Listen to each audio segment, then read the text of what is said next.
Reform Scotland, and welcome to our latest exciting event. Can I just ask everyone to mute themselves unless you are me or Anas, so that we can't hear the background noise, please. Thank you. So with the Holyrood election approaching, we're turning our attention to the individuals and the policies that are, or at least should be, central to this campaign. And that will hopefully define the next Parliament. And we hope to give you some properly informed insight into what's really going on. Today's guest is Anas Sarwar, who has been leader of the Scottish Labour Party for just over 1 month, which I think means he's already outlasted some of his predecessors. Anas was born in Glasgow in 1983, which makes him an infuriatingly young 37. He studied dentistry at the University of Glasgow and worked as a dentist in the NHS in Paisley for 5 years before becoming a parliamentarian. He was elected as an MP for Glasgow Central in 2010 and became deputy leader of Scottish Labour a year later in 2011. And then he moved to the Scottish Parliament in 2016. He has served in the shadow cabinet as Scottish Labour's health and social care spokesperson and constitution spokesperson. He's also a lifelong anti-racism campaigner and established the Scottish Parliament's cross-party group on tackling Islamophobia and has led a campaign against hatred and intolerance. The number of leaders Labour has run through since the advent of devolution in 1999 is now into double digits. Indeed, since Labour lost power in 2007, we've seen Wendy Alexander, Ian Gray, Johan Lamont, Jim Murphy, Kezia Dugdale and Richard Leonard have all come and gone. Could you mute yourself, please, so that we don't have to listen to the background noise? Thank you. More recently, Labour lost both of its MEPs in the 29 EU elections and all but one of its MPs in the same year's general election. It's also been usurped by Tories as Scotland's official opposition. Anas admitted to me recently that Labour are fighting for our survival as a credible political force and that it has a massive job to hold on to what we've got in May. And what they've got at the moment is just 23 out of Holyrood's 129 seats. I think most of us would agree that a weak Labour Party is unhealthy for policy debate and probably for the survival of the Union, and it's left something of a democratic hole during their years in the wilderness. The leftwards turn at Westminster and in Edinburgh in recent years has done some damage as well. And yet Labour are probably still the only party that could feasibly replace the SNP in government in Scotland at some point. So is Anas the leader to turn the tide? That's what we're hoping to explore today. So just before I begin my questions, can I remind you again to mute unless you're me or Anas. Also, we'll be taking questions from the audience, so you could use the message gizmo on your Zoom screen to send me any questions that you have, and I'll hopefully get to you. It's always better when the audience joins in. So yeah, so Anas, welcome. Thanks for having me, Chris. And can I first of all thank you for reminding me about how short my life expectancy is if you go by previous leaders, and also reminding me of the scale of the challenge that faces me over the coming weeks, months, and I hope years as well.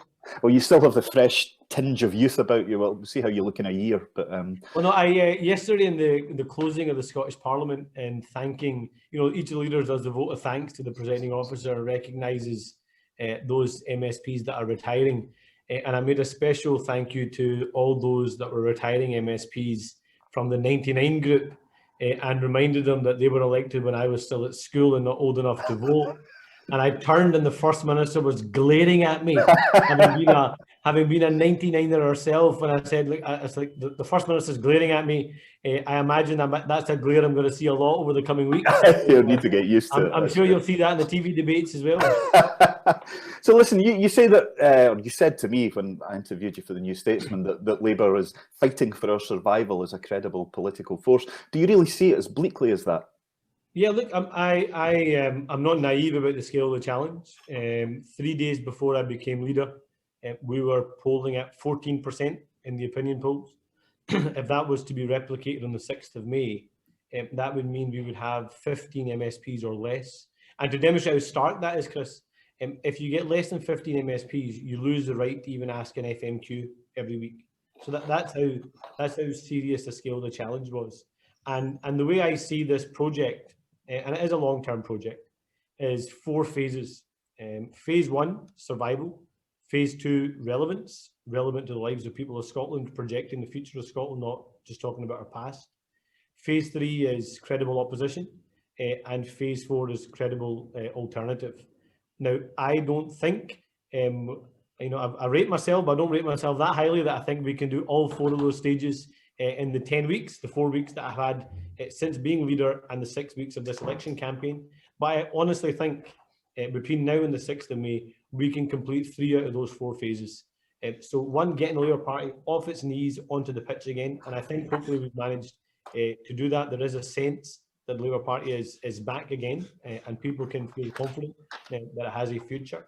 Secondly, is giving us a relevant. So what I mean by that is for too long, and particularly recently, it looked like we've been talking to ourselves, fighting amongst ourselves, using the language of the past, only talking about the achievements of the past, and not looking like or sounding like we were talking about Scotland's future or demonstrating that we looked and sounded like Scotland's future going forward. So, and that's why I want to focus on this election campaign a lot around the recovery plan and pulling our country together again. So I think we can and will be relevant to the lives of people in Scotland now and to the future. And then coming through that, getting to credible opposition. I honestly think that we cannot come through what we've all been through COVID and go back with just politicians fighting with each other. Honestly, I don't think, I think there's a real difference this time from other opportunities we've had since the referendum, where I think coming through COVID, where we've been pulled apart from our families like never before, but actually as a country, we've come together like never before as well in the face of the pandemic. The idea that we come through all of that and go back to just politicians shouting at each other and fighting with each other, focus on their own priorities rather than the country's priorities, I just don't think it's credible. And that's why my message in this entire campaign is going to be relentlessly positive. I'm going to keep doing it with a smile on my face and being relentlessly positive. I'm going to focus on what unites us as a country, not what divides us. I'm going to focus on uniting us around the National Recovery Plan, not going back to those old arguments and demonstrating that Labour's back on people's side. Okay, because there's a lot in there and we'll come back to some of those points that you made. You touched on the fact that there's a sense Labour has spent the past few years lost in its own history and traditions, its relationship with its membership, its constituency parties, the trade unions, and it's kind of forgotten about its relationship with the voters. Is that a fair characterisation? And do you sense that there is appetite now in the party to get back to business, if you like? Look, I think it is a fair characterisation. I am proud, and I will always be proud of our close relationship, our birth through the trade union movement. We are the political wing of the trade union movement. That's not something that I want us to undermine. That's something that I only want us to strengthen coming through this. But I also want to demonstrate that we are serious about the challenges that face our country. And I'll give you one practical example, Chris. Coming through COVID, we are going to face a huge economic challenge, And we have hit an economic crisis even sharper and deeper than the banking crisis. And it took us 10 years to recover from the banking crisis. And I'm really determined that if we are going to rebuild our country, if we are going to focus on our recovery, if we are going to rebuild our economy and get people back to work, quality work and the economy of the future, then we need to see the private sector and business as a partner in that work, not as an opponent, which has too often been the case with the Labour Party. And that's why on my second day as leader, what I did was I re-established the Labour Business Network, and I asked former Trade Minister Brian Wilson to chair that business network, because I want people to understand that yes, we are the party of workers, yes, we want to have well-paid, good work, but we also want to be the party of business again, so we can support businesses, have quality businesses, successful businesses, to help grow our economy, to create jobs, and through that help to lift people out of poverty and create a better society. From that, I'm presuming that you would never describe yourself as a socialist. No, I am a socialist. You are a socialist. Of course, I'm a proud socialist, but socialism doesn't have to be a competition between the private sector and the public sector, or see the voluntary sector as an outsider. Actually, socialism can mean having a thriving private sector where we create the right framework for it to be a thriving private sector, where we create fairness at work at its heart, well-paid jobs at its heart. But as the party of work, the Labour Party, that doesn't just mean we care about people that are in jobs in the public sector. It means creating jobs and caring about jobs in the voluntary sector and the private sector as well. And that's a positive relationship I want to have.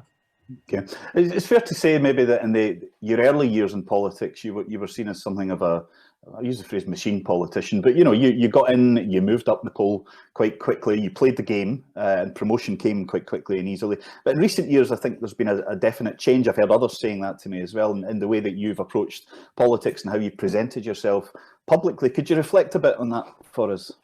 Yeah, no, because I've done a lot of self-reflection over the last few years, and particularly through this pandemic as well. And I think you're right. I think coming into politics when I did, relatively young age, I was only 27 when I came into politics. Selected at 26, I think, standing for election 27. I think I was elected 28. You do see politics, I think, a different way. And I think too often, too many politicians, me included, got caught up in the political bubble, got caught up in what we thought was the big arguments that mattered to us, but probably made people in the wider public switch off and fall asleep. I also think, being someone, I've talked a lot about this over the last few years, I think someone that was from a BME background, someone from a Muslim faith, I was really nervous talking about my race. I was really nervous talking about my religion. I was really nervous talking about my experiences growing up, because I didn't want to be categorized or pigeonholed as the Asian politician or the Muslim politician. So I was always really, really conscious about that, about wanting to be accepted as a mainstream political figure, and not just some kind of tick box exercise. So that kind of makes you, I think, restricts you in a way, puts you in a straitjacket in some ways. So that was one part of it. Then from that, we got thrown into, obviously, 1 year into the election. After I'd been elected, we had the decimation of the Labour Party in Scotland when we had the election of a majority SNP government. And from that, thrown into a leadership position when I was deputy leader. Then from that, straight into a referendum campaign. And then from that, straight into a pretty vicious 2015 general election campaign, and then you get the Scottish election campaign in 2016. So a lot of things there where you don't really get the chance in that hot political heat to actually stop and reflect. And I honestly think that the two best things that ever happened to me, this is going to sound perverse, but the two best things that ever happened to me in my political career was losing the general election in 2015 and losing the leadership election in 2017. I honestly believe that. And I think, having had those two defeats, I can honestly say I feel like I'm a better human being for it. I feel like I'm a better father for it. And I feel like I'm a better politician for it as well, because the shackles came off for me. There is nothing quite as liberating as being liberated of ambition. And there's nothing quite as liberating as having to have some kind of pressure. And when you are thrown to the sidelines and put back on the back benches, it's also very, very liberating as well. So it allowed me to find my own identity, be comfortable in my own skin, to talk about my own experiences. So I should probably thank Richard Leonard for that. And I should probably thank Nicola Sturgeon for that as well in 2015, I suppose. Thank them good and hard, yeah. So that's your sort of journey. Let's think about your party a bit. You've no doubt been musing on all of this, but what happened to Labour in Scotland? Decades of dominance, certainly at municipal and Westminster level.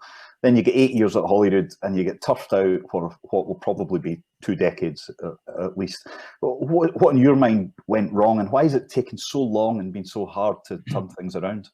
How long have you got, Chris? I wish I could say it was one thing. I think the honest answer is a combination of things. I think it's a combination of creating the Scottish Parliament, creating devolution, but then not recognising how we had to reform as a political party to confront that at the same time. We were really good at devolving power. We weren't really good at devolving ourselves. I think that was clearly a challenge. We also had the challenge, obviously, of coming through what was the third term of a Labour government and all the challenges around that, and not having our own distinct identity, perhaps where Welsh Labour was much more successful at doing, and we weren't that comfortable doing. I think undoubtedly we've had challenges around leadership over the course of that period, which it has not made life easier. We've had difficulties around message carriers, etc. And then, there's been a steady decline since 1999. And this is what this is the challenge that I want us to confront in this election. But since 1999, our vote share has only ever gone down in Scotland since the start of the Scottish Parliament to where we are now.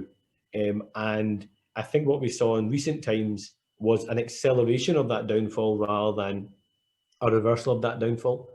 That's partly because of the Constitution, and Labour hasn't found it easy to find their space when constitutional politics is not what gets us out of bed in the morning. We're neither naturally comfortable unionists and we're neither, nationalists, and that gives us a really difficult challenge to navigate that.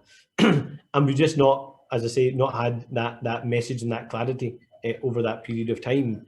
And that's the challenge for us. Is I want us to be the first generation of Labour candidates and the first generation of Labour leadership in Scotland that actually goes from one election to the next and increases Labour's vote share rather than decreases Labour vote share. That change has got to start over the next 6 weeks.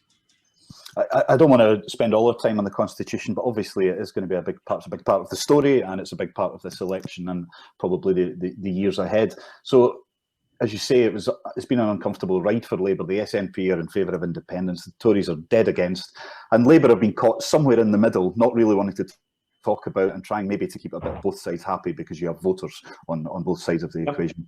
And that's a consequence for the relevance that you talk about. There's been prevarication over the position on a referendum and whether the party at Westminster or Edinburgh should be taking decisions on these things.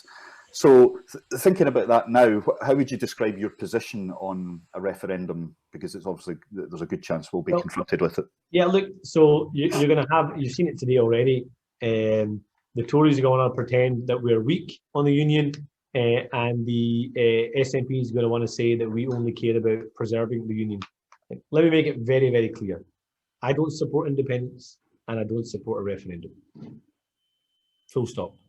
But that doesn't mean that has to occupy and dominate our politics. The problem you have is that the Tories and the SNP are actually very, very comfortable bedfellows on this position because it suits them both to bounce off each other, to have the Constitution be the main focus of our politics in Scotland, and for them to shout as loud as they can no, and on one side shout as loud as you can yes, to try and create that binary choice across the country in order to maximise their own ends. I think the big challenge they're going to face this time, though, is I think COVID gives us a very, very different political landscape. Because COVID, yes, has separated us from our loved ones and separated us from our families. But actually, it's brought us together as a country like never before. And I just think the idea that we come through the collective trauma of COVID and go back to those old arguments and have politicians shouting at each other at the same time as people are worried about big issues in our communities is just not going to work. Because what people care about right now sitting at home is not the date of a referendum campaign. What they care about right now is if and when they're going to have a job to go back to. They're worried about their child's education and mental health. They're worried about a cancelled operation or the failure to get a cancer diagnosis. They're worried about the planet we're going to leave our children and our grandchildren. These are the huge issues that confront our country. And, we can't rely on the Tories to talk about a recovery that works for everyone because they want to take us back to that unequal system we had before. And we can't rely on the SNP to focus on that recovery because they want to take us back to those old arguments. And I just think our country deserves better than that. And something that I said by accident in the debate on Tuesday, but actually has resonance with me, and I think has resonance with the wider public, is really seriously, with all the challenges that our country faces, is this as good as our politics get? Is this as good as our generation of politicians can do? I don't think it is. I honestly think Scotland deserves a better government and a better opposition. I think certainly a lot of people would agree that it would be ideal to step away sometimes from constitutional politics and talk about the meat and drink of regular politics, health, education, the economy, that kind of thing. But I mean, I remember in the mid-2000s when I was writing columns for Scotland and Sunday back then, looking at the reforms Blair was pushing through in education and healthcare and saying, can we not get a bit of this in Scotland? And no one was interested. You couldn't get any traction because they wanted to talk about the Constitution. So I actually left Scotland because I found it dull talking about that all the time. And I went down south to the Telegraph, stayed until about 2014, came back, and we were having a bloody referendum on the Constitution. And we've talked about, as long as I've been a political journalist, which is about nearly 25 years now, the Constitution has dominated the whole time. So while it's good to hear you say, we can move on to these other things, the reality is, there's a good chance the SNP get either an overall majority or an overall majority when you add the Green vote in. You're then going to have the next few years, which will basically be a tug of war between Boris Johnson and Nicola Sturgeon about whether we have a referendum. And the idea that you're going to be able to find the space and that the newspapers aren't going to be full of independence this, independence that, it seems slightly idealistic. So you could get... I'm an optimist, I'm an idealist. I want to bring hope, empathy, and unity back into our politics. No one thought that Joe Biden could beat Donald Trump. Everyone thought Donald Trump was guaranteed to win the election campaign. Things can happen differently if we focus on a different kind of politics. Mm-hmm. So I'm not pretending we're going to return a Labour government in 6 weeks' time. But honestly, I don't think an SNP majority is guaranteed. I generally don't. And I think the polls are shifting on that. And I think it'd be a huge mistake for them personally if they focus this campaign on a referendum. And I actually think Douglas Ross has got his troubles as well. One, he's not Ruth Davidson, which is going to be a challenge for him. And the second one is he seems to have a core vote strategy. His strategy seems to be make this entire election campaign as if it is a referendum on a referendum. Make this entire campaign about, I'm the only one that's going to shout no, and have nothing else to offer people, and hope that gets him to his core vote of about 23%, and hope that's enough to beat the Labour Party. That's as far as his ambition goes. Scotland deserves better than that. We deserve better than just having two politicians that want to get into a debating chamber and shout at each other. So I'm not going to shout at Douglas Ross. I'm not going to shout at Nicola Sturgeon. I want us to instead have a different kind of politics. That might make me an idealist. It might make me an optimist. But I think we need some hope in our politics again. Mm-hmm. And so in that case, what does success look like on May the 7th or May the 10th or whenever it is we're going to find out the final results? I mean, you talked about it'll be tough enough to hold on to the seats that you have. Is that success? Or now that you're idealistic and in the chair, is it about more seats than you've currently got? Look, I saw a tweet from Paul Hutchin, I think it was yesterday or the day before, which I thought actually was a really good summation of the next 6 weeks. And he posted two questions in one tweet. Was this entire election campaign is one, do the SNP get majority? And two, who comes second? Mm-hmm. I think we can stop an SNP majority, and I think we can establish Labour as the primary opposition again. And I honestly think that if we manage to do that, we can reframe not just Scottish politics, we can reframe UK politics as well.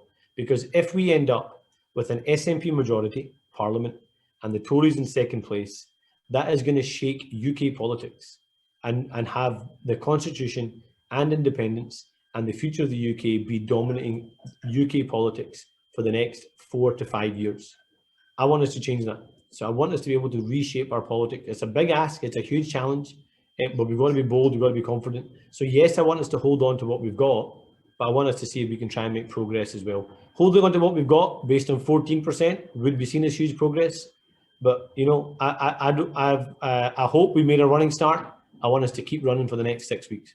It might not help your cause then that Keir Starmer's asked Gordon Brown to go away and come up with a plan for huge constitutional reform across the whole of the I'm happy with that because I think that's an important part of the answer to the constitutional arguments. Because I think too often, particularly through COVID, people think this is a Scotland versus England thing. Actually, it's not.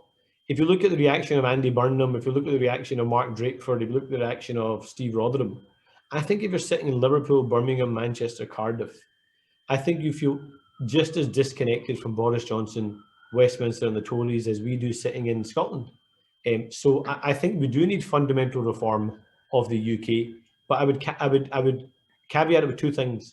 One, if we believe in reform in the UK, it shouldn't have to be conditional on a referendum. And it shouldn't have to be seen as some kind of fix as an alternative to independence.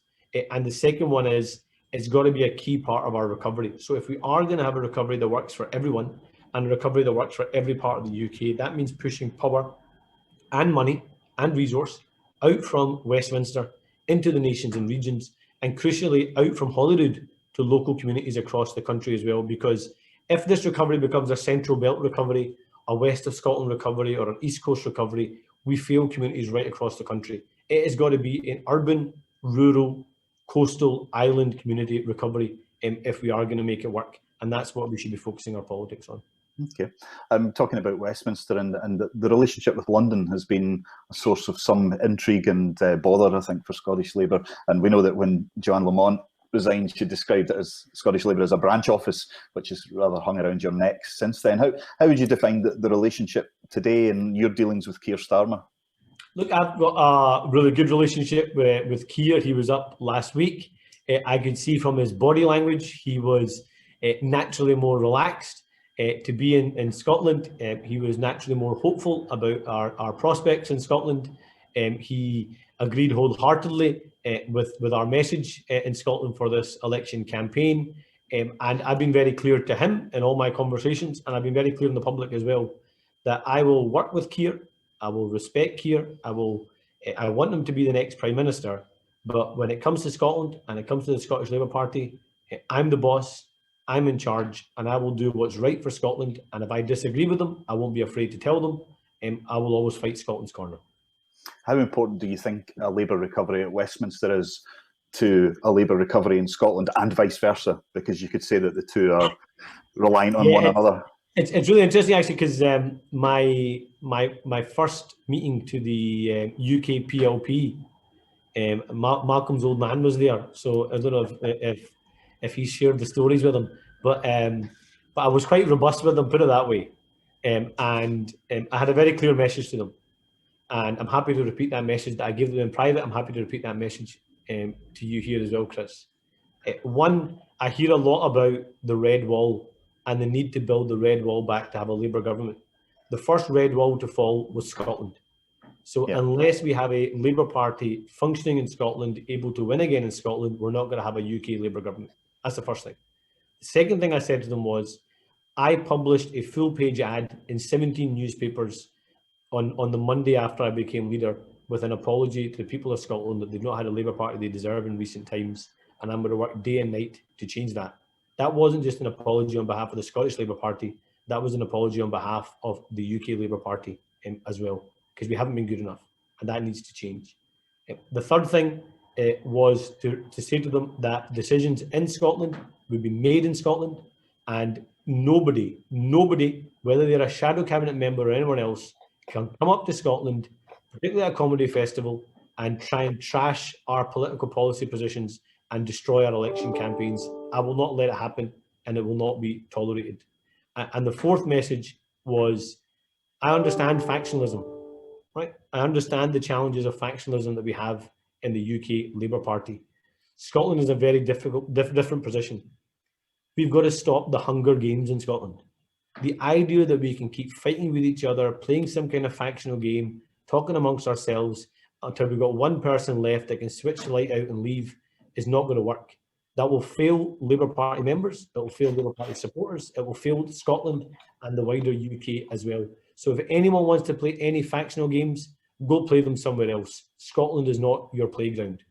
So I was very clear to them on that, and I'm more than happy to repeat that message to you as well today, Chris. I suppose those factional games, the Hunger Games, if you like, are also taking place inside the SNP at the moment, which is a big change from what we've become used to in terms of that overarching unity and firmness of purpose, I guess. So it does feel maybe like some of the Teflon's starting to come off, which can sound a bit ridiculous because they're so far ahead in the polls still. But I think over the coming weeks, there's still a chance we'll see some of this feeding through of the Salmond situation. What's your take on all of that as you've been watching it? There's the old never interrupt your enemy while they're making a mistake, but you must have been watching with some horror like the rest of us. And there's different parts of it, Chris. From a purely human level, it can't be easy.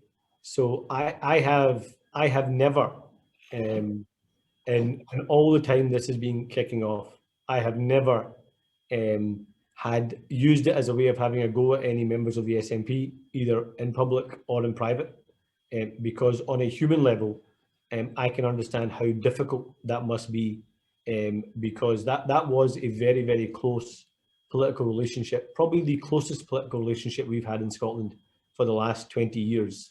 And I wouldn't wish that kind of breakdown of relationship and all the consequences of it on anyone, let alone people in politics. That's just not who I am as a human being.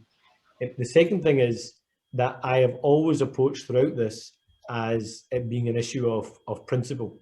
So, and that's why we've avoided falling into the pitfalls I think the Conservatives have, where they have, I think, cheapened this, and they have tried to play political games.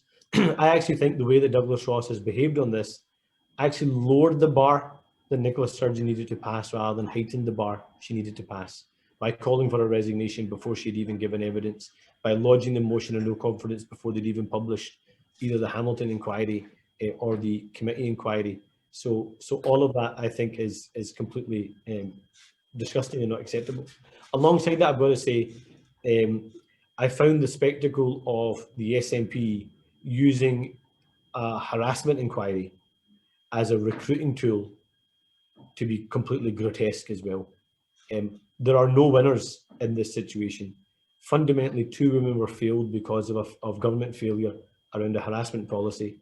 Yes, we can talk about the misuse of public funds. Of course, that is important, but we should never lose sight of the fact that 2 women were failed, and that might undermine confidence for other potential victims to come forward in the future, as well as obviously the misuse of public funds, as well as the huge questions that have come up about the role of Parliament, the principles of transparency and accountability in our Parliament, the way that government shares information with Parliament, how it ignores the will of Parliament unless there are threats of a no confidence vote, for example, in John Swinney. It's opened up huge questions about the role of the Lord Advocate. I think there is clear arguments now for reform about separating the role of the Chief Prosecutor in Scotland from the Chief Legal Advisor to the Scottish Government. So these are big challenges that require a grown-up adult conversation, not politicians throwing stones or bricks at each other. I'd rather focus on those elements of it rather than getting into the personalities. It's not my style of politics. Well, talking about the domestic policy that you say you want to be your priority, one of the big things we care about at Reform Scotland is education, and we don't feel that necessarily Scottish education is on the right track at the moment. There's not enough data available. Some of the Curriculum for Excellence policy has taken things backwards rather than forwards. It's limiting kids' opportunities, etc. So what if by some chance you were elected First Minister in May, what would you do in education that would be different from what the SNP have done? So we published, Chris, last week education comeback plan, and I very deliberately made that the first recovery plan that we published, and I'll tell you why, for a very personal reason. Anybody that is a parent will see, looking in their kids' eyes in this lockdown, that this has been much harder than the previous lockdowns, much harder. You can actually see it in their eyes, and I worry less about their education, but I'll come back to that in a second, but more about their long-term mental health and well-being and the impact this is going to have on them for future opportunities. And so there's 2 parts to it in terms of age demographic, and then I'll come to a more detailed about what we do in a second. Is particularly for younger kids, right? They've got their whole life to learn. So I want us to, as part of our education comeback, focus on their mental health and well-being rather than purely their educational attainment, particularly for those younger cohorts. But for those older cohorts that are in their formative years of their education, whether that be 4th year, 5th year, 6th year if they're at school, they are the years that basically, for too many children, how they do in their exams and then what they then go and choose to do at either college or university or out in the workplace will shape the rest of their life. It will shape the rest of their life and the opportunities they have for the rest of their life. And them not getting the support they need in those formative years can have a devastating consequence. And I don't think we can afford to have a lost generation because of the pandemic. So what I want us to do as part of our education comeback plan is, one, we should have a personal assessment for every pupil across the country. And that personal assessment should be one on their educational attainment, but it should also include a mental health assessment for every child across the country. Secondly, for those kids that are in those formative years, in those exams, we should guarantee them a free resit. So if that means we have to give them a free college place to go and resit those exams in order for them to then apply for the course they would have wanted to do, or they've changed their mind and want to do now because the sector perhaps they wanted to go in before has been decimated by COVID, they have the opportunity to go learn that new skill and go and do that. The third part is recognizing the digital divide that we have across the country. And that digital divide has been partly one of devices. So how do we have a rollout of devices across the country to support people? But it's not as simple as just those devices. It's also about what apps they have on that device, the programs they have in terms of the ease of learning. So how we have support around that. And then the third part is connectivity. There are lots of different parts of Scotland because of either geography or within Scotland, different parts because of poverty, that people don't have access to quality broadband, so they're able to use those devices to get onto those platforms and to learn and to engage. So how we have that rolled out and support for them. Further to that then, poverty is still also too much of a barrier for people rather than focusing on clubs. But why do we need to wait till after? Why do we need to wait till after an election campaign and say only if you vote for us, then next year we'll roll out a free breakfast club so kids don't have to go hungry? If you've got the money to do it right now, we should have implemented that right now and have free breakfast clubs as well as free lunch clubs targeted at those children in particular that need that support, because you can still do that when they're at home, give that support in terms of home deliveries, etc. Give them that support so they're not having to be hungry while they learn. That's a huge part of it. The next part is what we do to support teachers. I support wholeheartedly the priority to have schools. Schools, yes, should be early in terms of our opening and our easing. They should be one of the last things that we close if we ever have to go into lockdown again. But if we recognise that education is so important, we should also, alongside that, prioritise vaccine for teachers, so it gives the workforce confidence to go in and engage pupils at the same time. Alongside that, we've got to also recognise we have more and more children that require assisted support needs, and our number of assisted support needs teachers has fallen in Scotland, not risen. How do we invest in that? Part of that is supporting those probation teachers to come through much more quickly, and we should look at that. For those children that have that one-on-one assessment, and it's recognised that their attainment is lagging behind, then why can't we do one-on-one tutoring that uses our existing teacher workforce, that engages those retired teachers who might still want to come back and support that comeback plan for our children? Why not engage those retired teachers so we can have that one-on-one tutoring that can happen on digital platforms for those children that need the catch-up? And then the final part of that, Chris, is a summer comeback. So as we see lockdown ease and we see an opening up of the country again, rather than having a summer of, because I've seen some people suggest we have maybe keep the schools open longer or have a summer of education, let's have a summer comeback pass that focuses on the human parts and the mental health and well-being parts of education. So as we open up, why not have a free pass for kids that says you get to catch up on all that time you lost with your friends, you get the chance to make new friends, we're going to support local organisations to put on events for you to bring you back together again, we're going to give you free access to our theatres, our cultural facilities, our sporting events, so you can rebuild those relationships, get normalised again on those human interactions. So when it is time to go back to the school term again after the summer, hopefully having come through lockdown, you've got that natural human interaction again, you've got that engagement again with your friends, you've made new friends, and you've used the summer as a way of trying to get kids' mental health and well-being back on track. Okay, you've obviously put quite a bit of thought into that, which is nice to hear. I'm just aware of time, so I'd like to move on to the questions now. I see a good question from Jeremy. Pete, Jeremy, are you with us? Could you ask your question? Thanks, Chris, and thank you for that, Dennis. That was very interesting. I'm an economist, so I'm obviously very worried about what happens after COVID with getting recovery in Scotland. But the difficulty is getting a focus on the key issues while the referendum is preoccupying minds. Because it is difficult enough without a referendum to think about how we get a robust recovery with strong investment and productivity growth and avoid high unemployment and enhance education and skill development, while also worrying about distributional matters, which have got more and more of concern during the pandemic, and the future environmental issues. We must worry about those things because they matter to Scotland. But how the heck do you do that while the referendum is dominating and basically taking up thinking time for all in government and opposition? Thank you, Jeremy.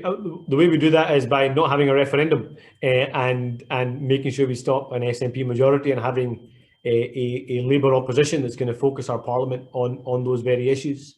But some specific actions in what we do, Jeremy, because I think the economy and jobs does have to be front and centre of that recovery plan. Anyone that's in business recognises the huge toll that this pandemic has had, not just on terms of health and well-being for themselves, their families and their staff, but actually the economic toll it's had on them and the knock-on effect that has on health and well-being.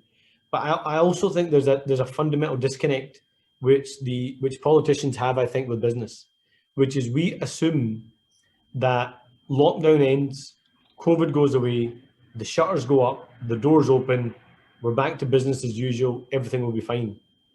It isn't going to work that way. It is going to take a lot of businesses, particularly in certain sectors, a very long time to get back to pre-COVID levels, if they ever get back to pre-COVID levels again.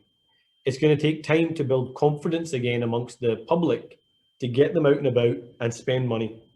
It's also going to take time to change the culture back again, because the big winners of COVID, and I hate to use the term winners, but the big winners of COVID have been, for example, Amazon, where retail was already on its knees across the UK.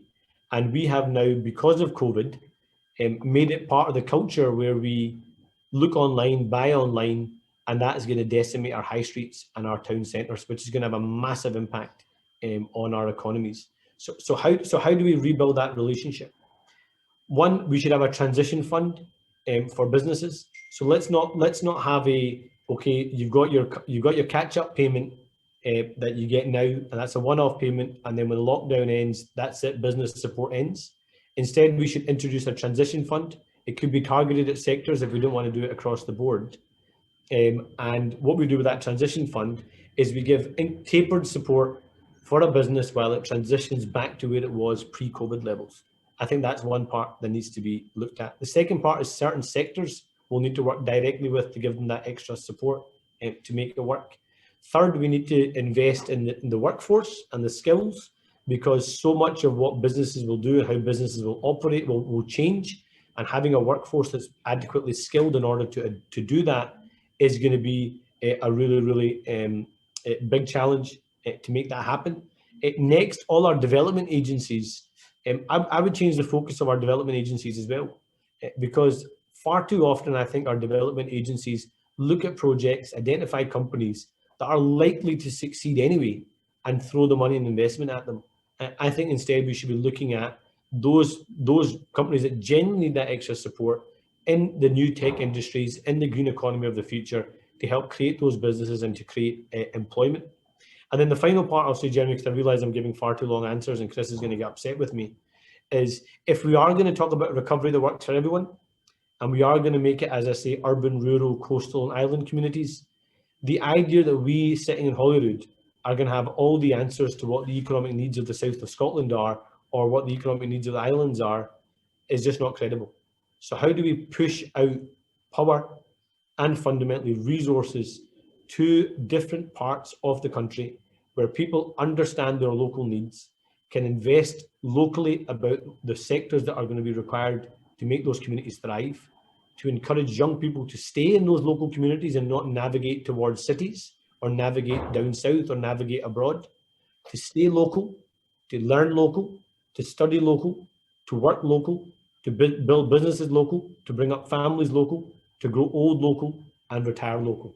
How do we do that? We've got to give economic influence and power to allow people to do that in different parts of the country. Okay, another comprehensive answer. Peter Matheson. Peter, are you with us? Yes, I am. Sorry, I took me unawares then. I thought you were going to ask the questions for me. No. So, Anas, Peter Matheson here. I'm Principal of the University of Edinburgh. My question is about universities. Scotland has universities which are disproportionately strong in terms of world rankings compared to the population base, and we're disproportionately successful in funding competitions, particularly around research from the UK sources and from EU sources, and indeed from sources outside the EU. There's a constant requirement amongst the expenditure of public money to be fair and to be equitable. But my question to you is, do you believe in investing in strength? Absolutely, and Professor Chris Carter would not forgive me if I said anything otherwise. He is constantly telling me about the importance for us to invest in our further and higher education centre, for us to invest in research and development, and it's an investment for future prosperity and growth. That is something that is a strength in Scotland's history. It is a huge part of our rebuilding influence, and also it's another reason why we actually need to be internationalists in our outlook, not just narrow in our outlook, because we need to have research programs funded from UK resources in Scotland in order to create that investment and to create the opportunities from it. We need to have access to those EU funds. That's why I didn't support us leaving the European Union, and I support as close a relationship with the European Union as possible. But we actually also need lots more international collaboration if we are going to see those sectors continue to thrive and continue to have the University of Edinburgh, as well as lots of other universities, be beacons for the world, to encourage people to come take an interest in Scotland, to learn in Scotland, to study in Scotland, and make Scotland their home. Okay, following on from that, John Cairns of the Highland Migrant and Refugee Action. Are you with us, John? Yeah. Hi, yeah, I was just talking about the issue of people who live in Scotland, or people who are coming to live in Scotland, but whose lives are really controlled by the UK government at Westminster, in particular refugees and asylum seekers. How is Scottish Labour going to try and affect current policies and proposed policies, such stuff that's being mooted by Priti Patel, to make sure that all the people in Scotland have the right to live here, and the right to live here safely and in financial security, and being accepted?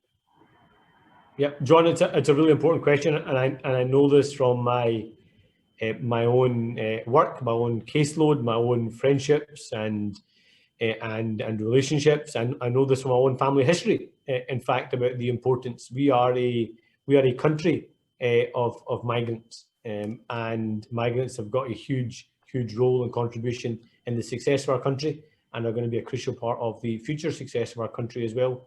We simply don't have enough. I'll give you an NHS example. We have to rebuild an NHS workforce so that it's fit for purpose for the 21st century and the century that follows. And in order to do that, we have not just we don't have a buildings problem, we do have a skills problem, but an even bigger problem than the skills problem is we have a people problem. And I don't mean we don't have good enough people, we don't have enough people. And unless we can get more places and educate more people and encourage more of our population to go and work and study to be working our NHS, we're going to have a huge problem. But that's not going to be enough. We have to attract people from other parts of the world to come in and make our NHS a success. That's just one example. I could use that example for almost every other sector, including the hospitality sector, which has been so badly decimated through this pandemic. And as part of our work, yes, we need to challenge the failures of the Conservatives and challenge the policies of Priti Patel in particular. But I also think there's an opportunity for us. So Jack McConnell's Fresh Talent Scheme, it was a demonstration that if you have the political will in Holyrood and the political will in Westminster, we can find arrangements that work for us in Scotland that perhaps might not be wanted in other parts of the UK. And what we need to try and find a way is we shouldn't rely on a system that requires the goodwill of two different political offices. Sometimes they might be of the same political party, more often than not in recent times they've not been of the same political party.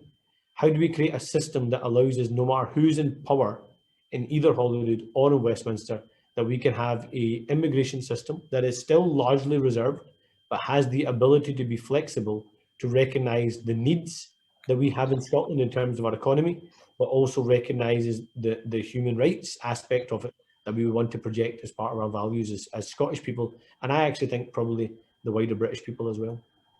Okay, I'm pleased to say we at Reform Scotland have a big piece of research on immigration coming out in the next few weeks, so keep your eyes peeled. To reading it, Chris. Yes. If you get it to me in time, we'll add it to the manifesto. That's what we like to hear. Olivia Carson. That's great, thank you. Cheers, John. Olivia Carson, are you with us, Olivia? Thanks, Chris. Hi, Anna. How are you? There's been a lot of focus throughout the pandemic on young people, their job prospects, and how they've been hard hit by the pandemic, I guess, in the economic recession. But research shows that people in the over 50s category are likely to have lower employment rates than any other group. So I'm just wondering what Scottish Labour would do to help that group upskill, reskill, retrain going forward. Thanks, Olivia. It's great to see you again, and I know your former employer is missing you dearly, particularly as we head towards an election campaign. I think it's a really important question. There has been naturally a lot of focus on young people because of the impact on the impact on schools and colleges and universities of the pandemic. But actually, there's an age cohort who will see the world moving and changing faster than they would have ever imagined, and those traditional jobs in the economy not being the same. A lot of them being largely remote, a lot of them being digital, a lot of them being around tech, a lot of them being around green. And what I think there are too many people in Scotland that don't get a first chance.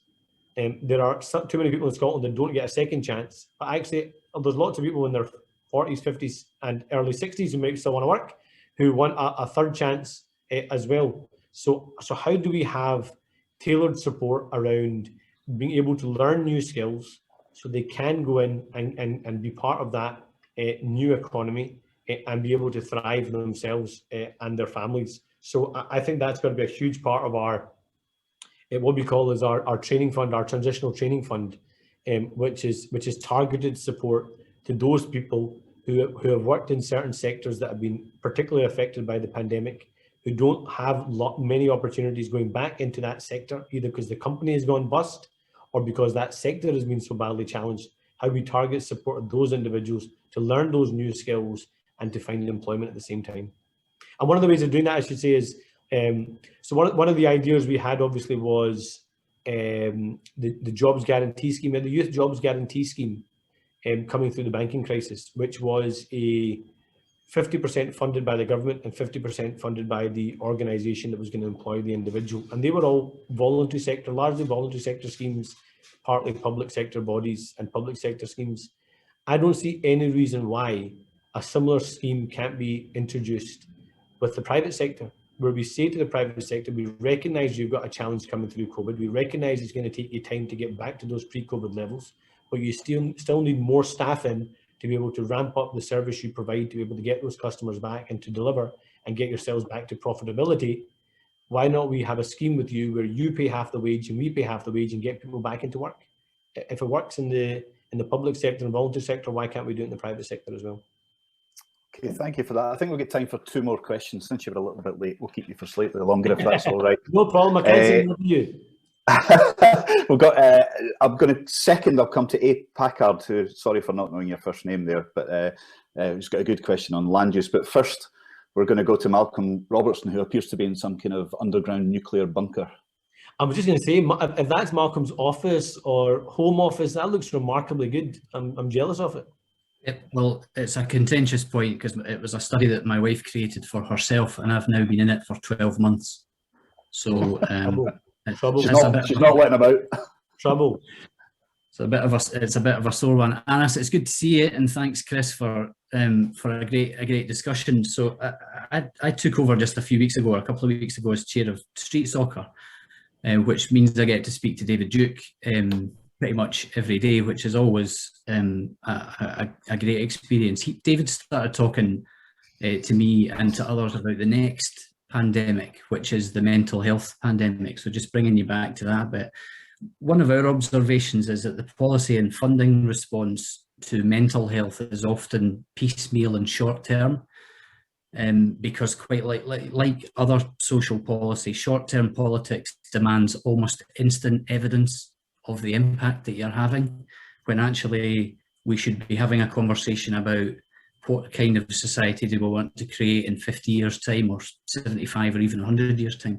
How do we get the whole political establishment to start thinking generations ahead in terms of social policy, but also in terms of infrastructure, and not just towards the next electoral cycle? Yep. So we'll use mental health as the example of that, Malcolm, and well done on your new role. I'm more than happy to come and do an election photo shoot in a soccer. You know, I played football in a while, but I'll give you a game and see how it goes. But I'll get your old man there as well. That'd be good fun. No, definitely not. But I've said, I mean, I remember saying in June that we had to start preparing for the pandemic that was going to follow this one. It was going to be a mental health pandemic. And, you know, our suicide rates are increasing in Scotland. So the last available year's figures was, I think it was 883 suicides in one calendar year. And early data shows that this last year is going to be even worse as a result of the pandemic. So that's on suicide rates. 25% of referrals by GPs to CAM services is still being rejected, which shows you the scale of the challenge. 1,500 children in Scotland are still waiting over a year for their support to start, having been referred for child and adolescent mental health services, having been fortunate enough to get the referral accepted, but not have their support started. 1,500 children. We launched the Nhs Crisis Helpline, the 111 service, last year, but we didn't really ramp it up until just before the pandemic started. And over the course of the pandemic, so from March last year to February this year, we've got the most up-to-date figures. On 25,000 occasions, someone has built up the courage to call that crisis mental health helpline, the 111, click them up on the mental health crisis helpline, and the phone's not been answered. That shows you the extent of the challenge. And the last calendar month, it was just under 6,000, just under 5,500 in 1 month alone. So I would imagine that figure is getting even worse. So yes, politicians talk a good game about mental health services, but we've not delivered on that. A couple of things. One, about generational shift. I think there's a generational shift in how we think about mental health, which in itself, I hope, is a strong factor as we go into the Parliament in the next term, about much more longer term thinking. I think we as individuals are much more alive to the issue of mental health, our own, our families, but also the fact that it is a thing, it is genuine, it has to be treated alongside physical conditions as well. But then what do we do about it? So one is money, budgets. Everything comes back to budgets ultimately. So at the moment, we spend 8% of our NHS budget in Scotland on mental health services. The rest of the UK spends 11% of its NHS budget on mental health services. So that's one part. The second part is it can't all just be an NHS-driven service. So much of our mental health services are also delivered by the voluntary sector, who often pick up a lot of the flack that the public sector can't pick up on. So how do we properly resource and fund the voluntary sector, who will have a reach into communities in a way that the NHS doesn't? So that's another part. A third part is one of the wins that we had when Kes Dugdale was leader was getting an introduction of access to mental health services in secondary schools across the country. Why limit it to secondary schools? Why not have access to mental health services in every primary school, every secondary school, every GP practice, and why not every college and university campus and workplaces across the country as well? If we recognise there's a direct link between mental health, life chances, life expectations, life outcomes, employability, economic output. So why not roll out those mental health services that way? We've got to invest massively in the workforce. We don't have enough people to be mental health counsellors and mental health specialists. So we've got to invest in the workforce, make an attractive thing for people to want to go and do. And we've got a generation of young people that are looking for things to do. Let's invest and encourage them to go into mental health services. Let's learn a lesson from the pandemic around digitalising all these things that we were told always by the NHS we can't do It's too complicated. We've never done it this way, but we've managed to do it really quickly in the last year. For example, this Zoom meeting is why not digitalize our mental health services so we can have much quicker, faster crisis services across the country, so we can actually support individuals much more directly. That's the kind of bold thinking I think we need. And when we unveil our NHS catch-up plan, I'm going to very deliberately put two parts of our NHS catch-up plan front and centre of that. One is going to be our cancer services, because they have been decimated and cancer remains Scotland's biggest killer. There are still more people dying every month in Scotland from cancer than they are dying of COVID. And that's been the case even at the peak of the pandemic. So we've still got a cancer crisis that we've got to focus on and rebuild on. And then the second part of that is our mental health services. And again, a very personal story about why I care so much about this and why I care so much about education and linking education to mental health.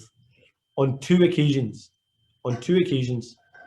during this pandemic, I have been in the car with my kids, driving on the M8, and on two occasions I have seen a young person standing on the edge of the motorway with the police round about them, talking them off the edge because they're considering taking their own life. And my kids have seen that. And that's just 2 times I've seen it. And that's probably happening right across the country. And if we are going to, focus on not failing a generation, if we are going to focus on the big issues of our election, of our country, these are the things we need to be talking about and having honest conversations about. Because in the end, that's what's going to change people's lives and build the kind of country we want in Scotland. And that's why I care so much about these things. Okay, that's good, heartfelt stuff. Thank you, Anas. Anne Packard, I remembered it was Anne. Anne, are you with us? Unmute yourself. Mr. Sarwar, thank you for your talk. It was interesting. I wonder if I could ask you to touch on 2 things which I haven't heard very much about during your comprehensive presentation so far.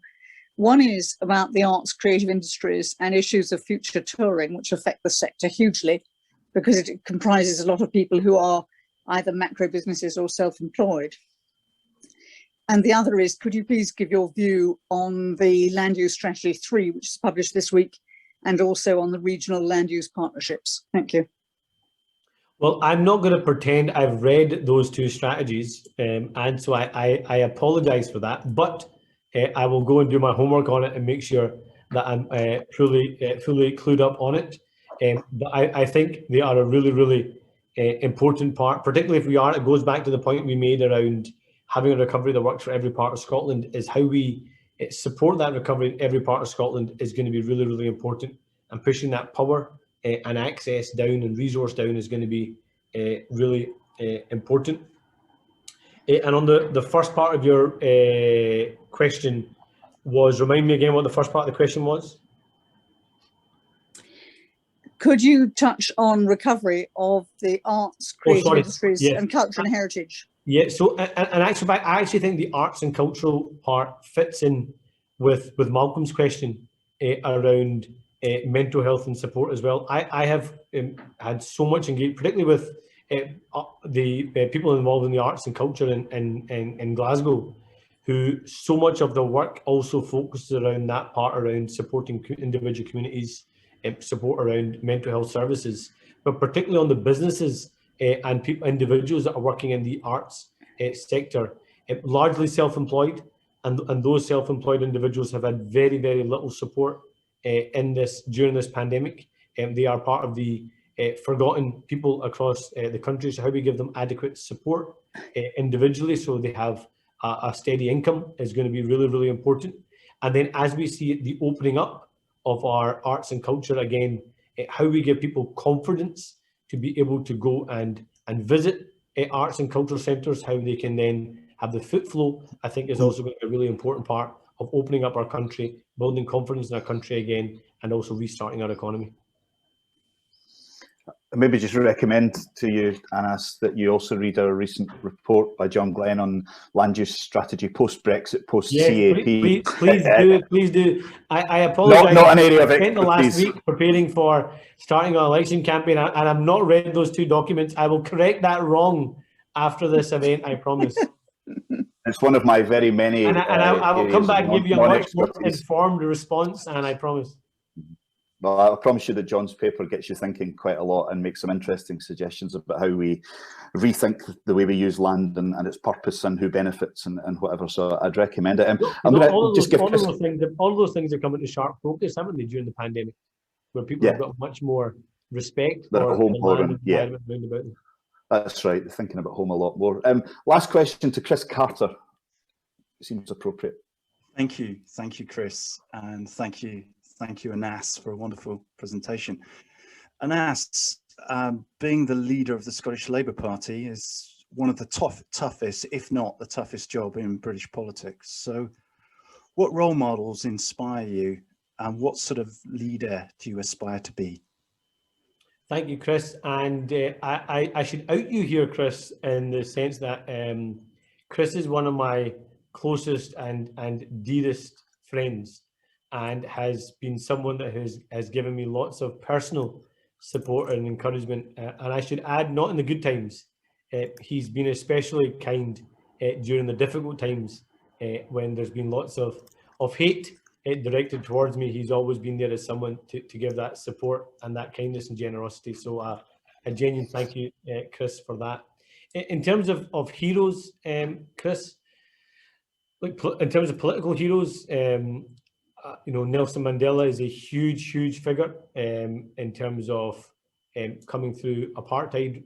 The huge divisions that they faced in their country they make the divisions that people talk about in our country pale into insignificance. But he was a healer. He managed to bring, despite the circumstances that he experienced himself, he was able to heal and change a nation and bring it through apartheid. I'm not saying they still don't have their challenges, but that was in itself a masterclass in principle, but also in political leadership. I think Gordon Brown has been a huge figure in our politics, someone who is a conviction politician. Really hard work at times, trust me, I know, but a conviction politician, someone that is passionate about politics being for a purpose, and putting, ending child poverty as a central mission of everything he did, which is a huge plus for us as a country. But I mean, I've said this before, the person that's been my biggest inspiration in my life is someone that's not a politician, has never stood for political office, and as far as I know, never intends to stand for political office, but it's actually my mother. My mum has been the rock of our family ever since I was a child, and she has been put through one hell of a ringer by both my old man and probably at times by me as well. But throughout all of that, all those difficult moments, and they've been well documented. I don't need to go through them all today, but through all of that, she has always taught us, one, be thankful that that you are someone that people come to for help rather than someone that's having to go to someone for help. You should never forget and lose sight of that, and that's why you should always treat people with kindness. She's always told us that never let the haters win. So no matter how difficult it gets, no matter how hateful it gets, no matter how dark the moments get, never let the haters win. Always go out there with a confidence, with a smile, and do it for the right reasons. And the third thing, she is resolute in her faith, and I don't just mean in terms of her Muslim faith, and just in her faith in humanity, where she always says, be positive because good will always win.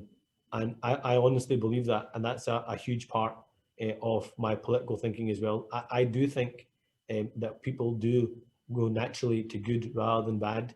I think we forget that too often in our politics. We forget too often that people that are in politics with us, and I made this point when I was doing the press huddle earlier on, is we might disagree with things, but we're still human beings. And we have lost the ability sometimes in Scotland to disagree with each other, but still like each other at the same time. So I was asked today what I thought about the other political leaders. I had no hesitation in saying that I like and respect all of them. I might disagree with them fundamentally, but that doesn't mean I dislike them. And we've got to show that example in our politics, see the best in people, see the best opportunities we have in our country, and build a better and fairer Scotland through it. Okay, thanks Anas for what's been a really interesting hour or so, and you've given us real insight into your thinking and your personality. I think for those who didn't know you particularly well to start with, and it'll be interesting to see how you do in the election and if you can follow through on some of that idealism, which would be nice. Just to let everyone know, we've got a really crowded events calendar over the next 6 weeks or so up to the election, and we hope to have the First Minister at some point. She promises me she will, but we'll see, and representatives from the main parties. And we've also got some great policy events coming up with good guests. Our next one's next Wednesday, March 31st, and we are releasing a paper on revitalising local government, and we will have Jack McConnell and Andrew Adonis there to talk about that issue. So I hope to see you there, and just keep checking your inboxes for our invites. But again, thank you, Anas, and best of luck in the election, and we will see you again, I hope. Thank you, Chris. Thank you. And I avoided the Tony Blair approach of taking the mick out of your clothes. Maybe I'll do that. He took his tie off for me, because when he arrived for our event, I didn't have a tie on and I felt slightly underdressed. So he took his tie off. That's the kind of service Tony Blair gives. A lot to learn. Thank you, everybody. I really appreciate the Thanks for coming, everybody. Catch up with you all soon. Take care. Cheers. Thank you.